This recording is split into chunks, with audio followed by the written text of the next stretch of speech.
Sexual reproduction. Sexual reproduction in fungi. Sexual reproduction is the fusion of two opposite sex cells या हम कहें gametes.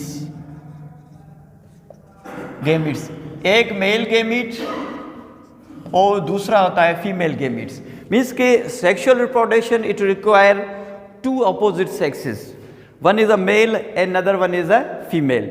अगर sexual reproduction की हम बात करेंगे तो सेक्सुअल रिप्रोडक्शन 3 ग्रुप्स में होती है। एक एस्कोमाइकोटा में सेक्सुअल रिप्रोडक्शन होती है, दूसरी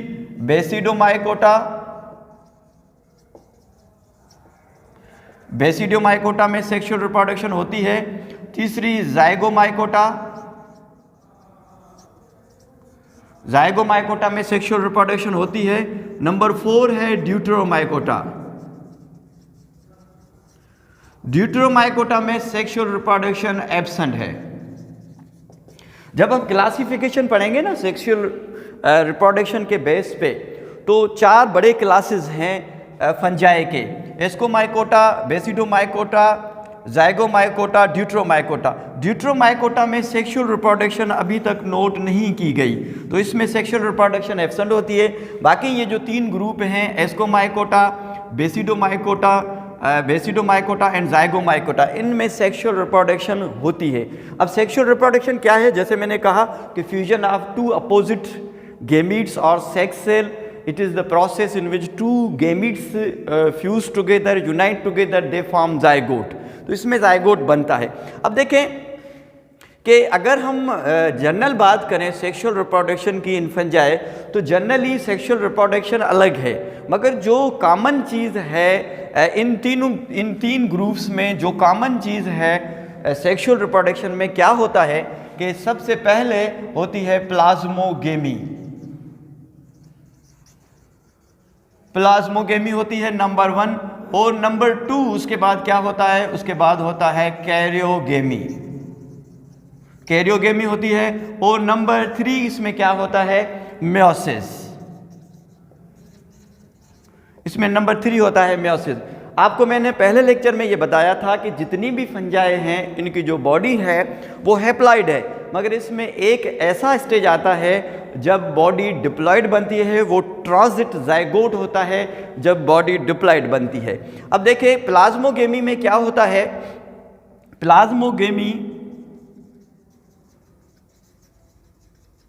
plasmogamy is the fusion of cytoplasm. इसमें सबसे पहले फ्यूजन होती है साइटोप्लाज्म की, और उसके बाद कैरियोगेमी क्या है? कैरियन मीन्स न्यूक्लियस, कैरियन हम न्यूक्लियस को कहेंगे, गेमी मीन्स यूनाइटेड। इसमें क्या होता है? Union of nuclei. इसमें 2 न्यूक्लियाई मिलते हैं, इनको जो है कैरियोगेमी कहते हैं। उसके बाद जो है मायोसिस का प्रोसेस आपको पता है कि इसको रिडक्शन सेल डिवीजन भी कहते हैं। It is also called reduction cell division. इसमें जो है हैप्लॉइड सेल्स बनते हैं, यानी कि हैप्लॉइड्स गेमीट्स बनते हैं। ये जो सेक्सुअल रिप्रोडक्शन है इसमें क्या होता है कि ये जो 2 ग्रुप हैं, ये एस्कोमाइकोटा और बेसिडोमाइकोटा, इसको ज़रा मैं मिटा लूँ।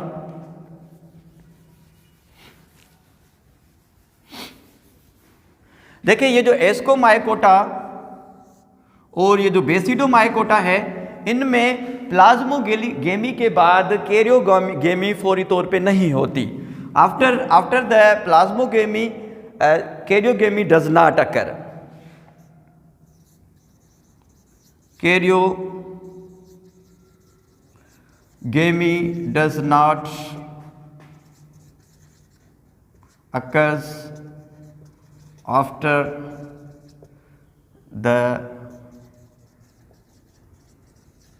after the plasmogamy. ये दोनों कोएग्जिस्ट, दोनों एक साथ रहते हैं, फौरी तौर पे इनमें कैरियोगेमी नहीं होती, ये दोनों कोएग्जिस्ट रहते हैं। बोथ न्यूक्लियाई रिमेन कोएग्जिस्ट, एक दूसरे के साथ रहते हैं। काफ़ी टाइम गुजरने के बाद इसमें कैरियोगेमी होती है। ये चीज़ें जो है इसमें फंजाई में कॉमन होती हैं। ड्यूरिंग द सेक्सुअल रिप्रोडक्शन जो फ्रूटिंग बॉडी बनती है, कुछ इस तरीके से फ्रूटिंग बॉडी बनती है। एस्कोमाइकोटा में एस्कोकार्प बनता है, यहाँ इसको फ्रूटिंग बॉडी कहते हैं, यहाँ इसको कहते हैं fruiting body. It produce spore. मैंने आपको बताया था कि सेक्सुअल रिप्रोडक्शन और असेक्सुअल रिप्रोडक्शन दोनों में ही स्पोर्स बनते हैं। तो इसमें जो स्पोर बनेंगे इसको एस्को स्पोर्स कहेंगे। और नंबर 2 जो है बेसिडियोकार्प, बेसिडियोकार्प या फ्रूटिंग बॉडी, इसमें जो स्पोर्स बनेंगे उसको कहेंगे बेसिडियोस्पोर्स, बेसिडियोस्पोर्स बनेंगे इसमें। और जाइगोमाइकोटा में जाइगोस्पोर्स बनेंगे, ठीक है। और ड्यूट्रोमाइकोटा में क्योंकि इसमें सेक्सुअल रिप्रोडक्शन नहीं होती तो इसमें स्पोर नहीं बनेंगे। तो ये बात थी सेक्सुअल रिप्रोडक्शन की कि सेक्सुअल रिप्रोडक्शन किस तरीके से होता है। मायोसिस की अगर हम बात करेंगे, फिर एक एग्जांपल मैं आपको दे दूं कि अगर 2 हाइफा एक साथ आते हैं, फॉर एग्जांपल इसमें ए न्यूक्लियस है और इसमें बी न्यूक्लियस है, सबसे पहले प्लाज्मोगेमी होगा तो ये दोनों आपस में फ्यूज़ होंगे, तो इसके नतीजे में जो न्यूक्लियस बनेगा वो ए और बी दोनों में आ जाएंगे। अब देखें कि जो एस्कोमाइकोटा और बेसिडोमाइकोटा है, फौरी तौर पे इसमें कैरियोगेमी नहीं होगी, ये दोनों न्यूक्लियस एक साथ रहेंगे। काफ़ी वक्त गुजरने के बाद इसमें कैरियोगेमी होगी। ये तो हो गया प्लाज्मोगेमी का प्रोसेस। उसके बाद इसमें क्या होगा, कैरियोगेमी होगी, यानी दोनों न्यूक्लियस फ्यूज़ होंगे। जब दोनों न्यूक्लियस फ्यूज़ होंगे तो बन जाएगा जाइगोट। देखें अब ये जो जाइगोट बना है ये जाइगोट है डिप्लॉइड। मैंने आपको कहा था कि पूरी जो फंजाई है वो हेप्लॉइड होती है, मगर इसमें एक ऐसा ट्रांजिट स्टेज होता है जिसको कहते हैं जाइगोट, और जाइगोट जो है डिप्लॉइड होता है। अब जो तीसरी जो हम बात कर रहे हैं मायोसिस, तो इसमें जाइगोटिक मायोसिस होगा और इसमें से हेप्लॉइड सेल बन जाएंगे। किसी में ये न्यूक्लियस जाएगा, किसी में ये न्यूक्लियस जाएगा और किसी में जो है ये न्यूक्लियस जाएगा। ये मैंने आपको मिसाल दे के समझाया है कि ए बी, मैंने आपको मिसाल दिया है कि किसी में ए न्यूक्लियस जाएगा, किसी में बी न्यूक्लियस जाएगा, क्योंकि यहाँ पे फ्यूजन ही ए बी की हुई थी। और आपको पता है कि मायोसिस में जब एक सेल डिवाइड होता है तो उससे जो 4 सेल निकलते हैं वो हेप्लॉइड सेल निकलते हैं। अगर मेल में होगा बनेगा तो स्पर्म, अगर फीमेल में होगा, ह्यूमन बींग्स की अगर बात करें तो एग, उसमें एग बनेंगे। तो देखें कि मायोसिस का प्रोसेस हुआ जाइगोट पे, जाइगोट डिप्लॉइड है, उसके बाद दोबारा जो है हेप्लॉइड सेल बनना शुरू हो गए। तो ये प्रोसीजर होता है किसमें, जो सेक्सुअल रिप्रोडक्शन है इसमें। तो अगर टाइम हो तो आगे हम कंटिन्यू करें, वरना केमिस्ट्री की क्लास लें।